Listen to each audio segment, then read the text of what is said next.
Ms. Tim Ling.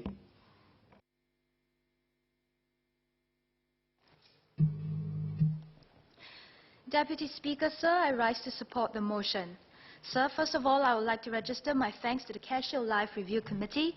I believe the CareShield Life Review Committee has done its best to address a wide range of issues concerning Singaporeans and has produced a comprehensive report articulating the trade-offs considered and making many good recommendations for the scheme formerly known as ElderShield. CareShield Life and MediShield Life are similar in its philosophy and principles. In essence, to provide basic protection for all Singaporeans. In my speech during the parliamentary debate on MediShield Life in 2014, I had set out my arguments in support of the scheme, and I'd like to rehash part of it today. In principle, our health is ours, and each of us has the responsibility of taking care of ourselves. However, we know in reality that relying on ourselves alone may not be sufficient, as care expenses are costly, and not everyone has high earning power. Moreover, some Singaporeans may be more unfortunate to be hit by serious or debilitating illnesses that require long-term care. Hence, there is a need for additional support from other sources. Different countries adopt different ways of tackling this issue. Some completely socialize the cost and fund care expenses through taxes. But this can lead to escalating and potentially unsustainable public healthcare expenditure. In some developed economies like the UK, public healthcare expenditure is one of the most costly fiscal items each year. Others do it through insurance, collecting premiums from everyone, pooling the funds collected and then allocating the money as required by the population. But such systems work only when everyone contributes, regardless of whether they think they will need to tap on the common pool. This requires a strong sense of national solidarity and willingness to help their fellow countrymen. In Singapore, we faced similar challenges and responded with a 3M system, namely MediSave, MediShield Life, and MediFund. While the 3M framework is robust, this House agreed that we could do more as a society. Our society has been expounding the need to be caring and inclusive. We all feel a deep sense of compassion when we see someone in pain. And we all feel the need to help that someone to lead a life as normal as possible again.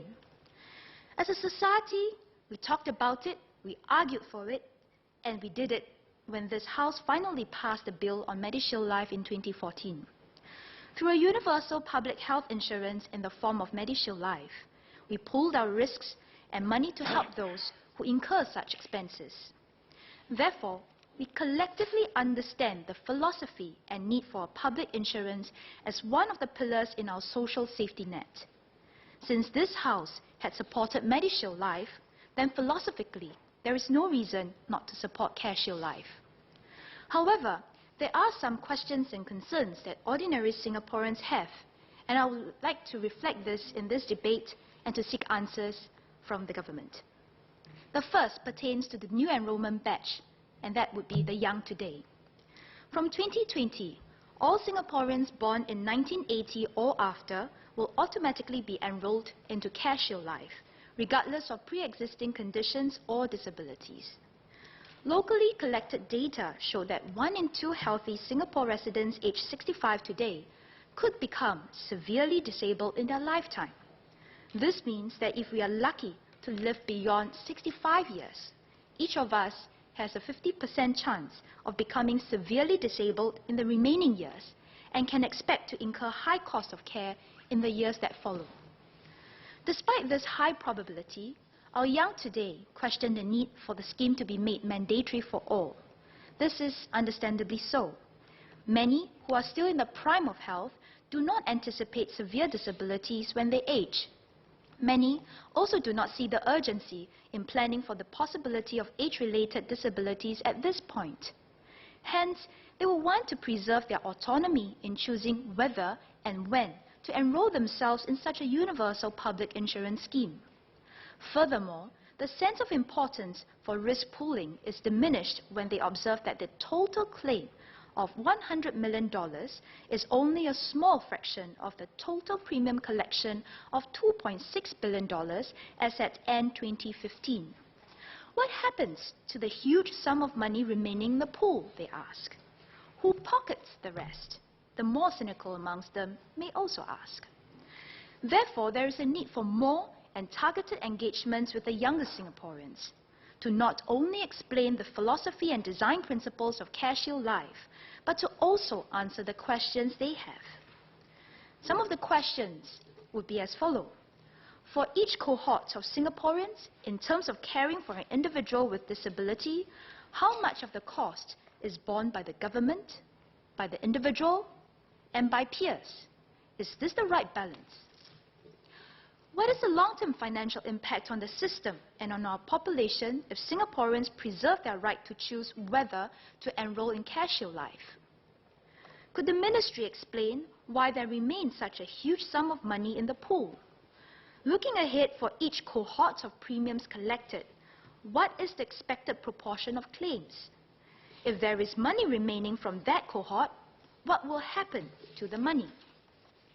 CareShield Life ensures universal coverage and offers basic long-term care assurance for the current and future generations of Singaporeans. It is a very real way of translating the idea of inclusivity into real policy.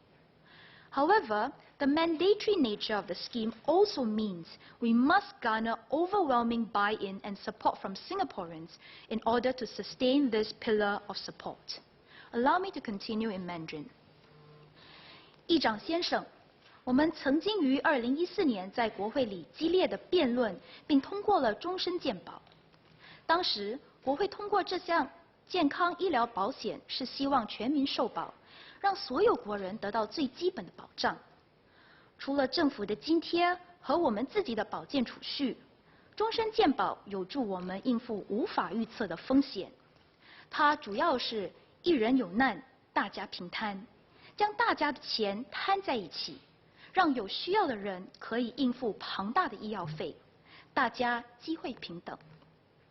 眼看当下我们人口迅速老化，家庭人数也日渐缩小，国人相互扶持、同舟共济是在所难免的。因此，终身健保的实施其实是为别人和为自己铺好后路。今天我们针对终身互保进行辩论，原则和理论上，终身互保和终身健保是一样的。更何况，我国数据显示，新加坡国人2人当中便有1人在65岁以后患上重度残障。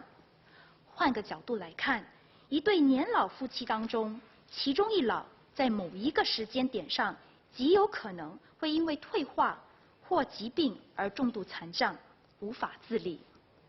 这对于他们接着下来所得面对的生活开销，肯定有极大的冲击。因此，确保国人为将来可能得面临的挑战做好准备，是迫在眉梢的。虽然原则上我们能够理解终身互保的目的和作用，可是政府必须体恤这计划推出后受影响的国人，并给予适当的援助。当中受影响最大的便是中等收入的中年国人，亦是我们所谓的夹心层。这群国人上有老，下有小，自己更是开始步入老龄，感受到岁月的冲击。他们最担忧的便是新的终身互保保费，不单是担心保费数额增加，更是担心他们是否有足够的现金来支付这无法避免的开销。第一，他们还得担起一家大小的生计，能腾出来的现金实在有限。第二，他们的保健储蓄实际上一直在缩水。他们的保健储蓄除了替他们自己、父母亲和还未工作的孩子支付医药开销，还得支付终身健保的保费。现在再加上终身互保的保费，他们担心接着下来就更吃不消了。另外，他们也听说所偿的过程繁琐，如若真是重度残障，繁琐的过程难免是雪上加霜。因此，政府必须给予这群国人足够的协助，否则对于终身互保的支持恐怕是心有余而力不足。有鉴于此，对于这群夹心层的国人，希望政府能够多加关心，多加帮助。他们可能有些病痛，但又还算健壮。他们或许乍看之下不符合申请保健基金或乐龄关护基金的经济条件，但家庭的经济负担其实不胜负荷。对于这群国人，政府又将会给予他们什么样的援助和保障呢？相信我们最终的目的是为了确保所有国人得到基本长期护理方面的保障，所以政府必须权衡各种考量，在实施的时候务必照顾到较弱势的国人，这样我们才算达成终身互保的目的。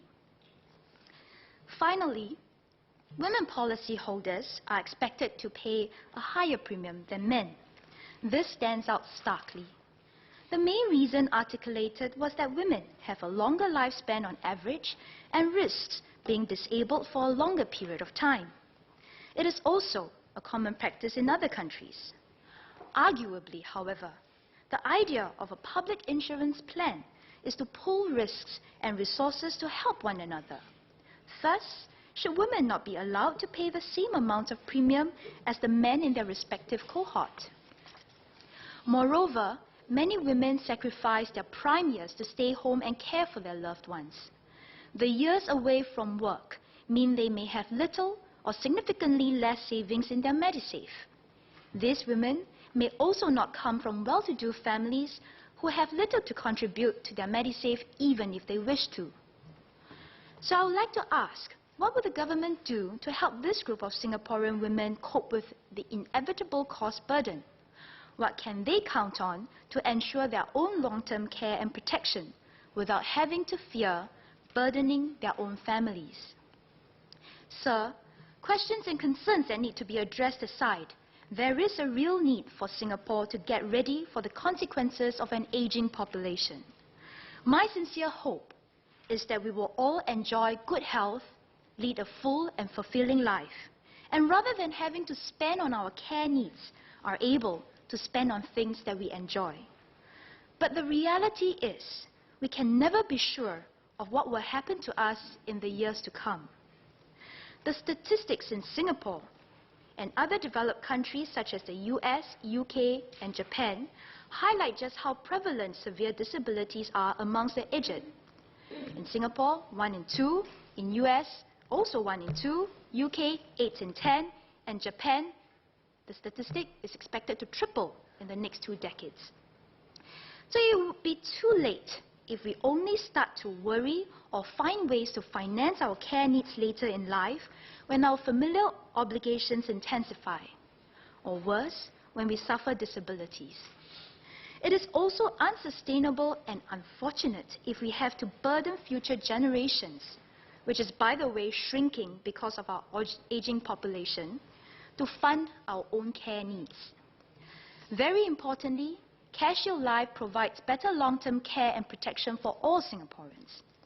This does not mean that the government can cut back its support. This does not exonerate individuals from exercising personal responsibility. But this does enable us to pool our risks and help our fellow countrymen through times of need. In a society that expounds the importance of compassion and inclusion, all of us will need to contribute in ways big or small, or in one way or another. I support the motion. Thank you.